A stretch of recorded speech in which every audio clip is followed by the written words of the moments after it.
Hey guys, I hope God's blessing you guys, and that you're having a great day today.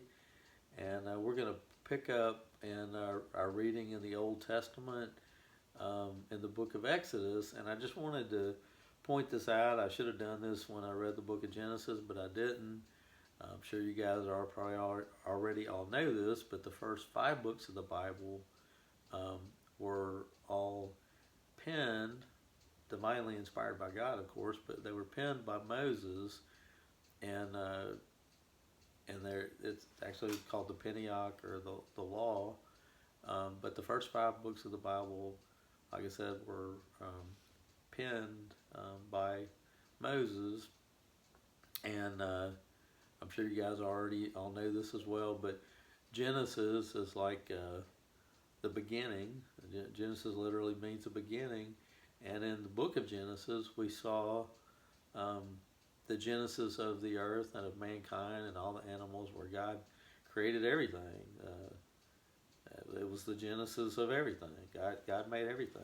So we saw that in Genesis, and we also saw um, the beginning of the covenant that God made with Abraham, Isaac, and Jacob, and their lineage.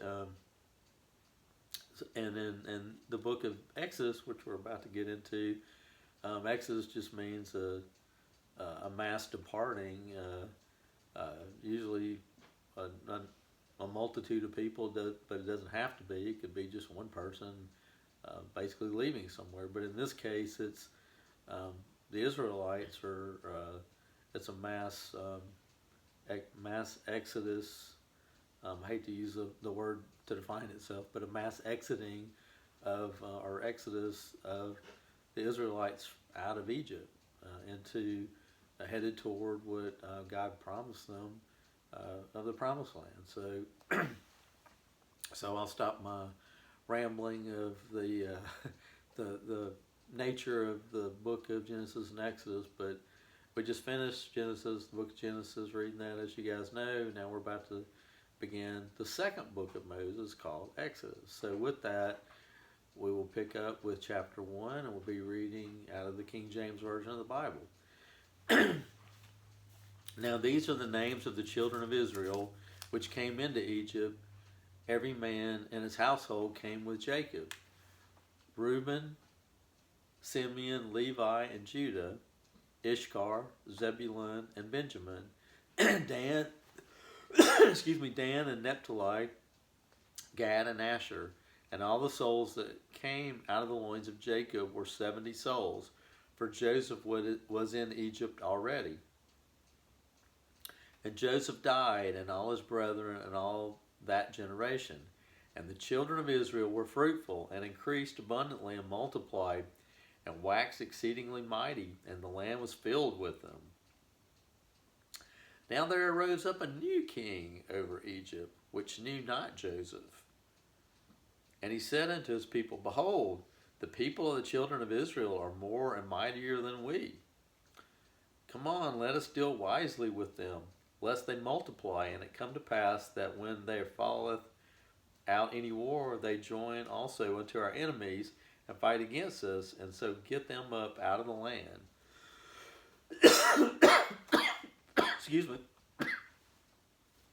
Therefore they did set over them taskmasters to afflict them with their burdens, and they built for Pharaoh treasure cities, Pithom and Ramses. But the more they afflicted them, the more they multiplied and grew, and they were grieved because of the children of Israel.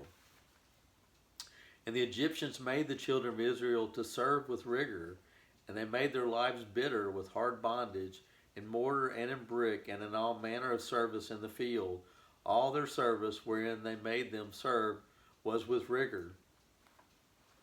And the king of Egypt spake unto the Hebrew midwives, of which the name of the one was Shiphrah, and the name of the other Puah. And he said, When ye do the office of a midwife to the Hebrew women, and see them upon the stools, if it be a son, then ye shall kill him. But if it be a daughter, then she shall live. But the midwives feared God and did not as the king of Egypt commanded them, but saved the men children alive.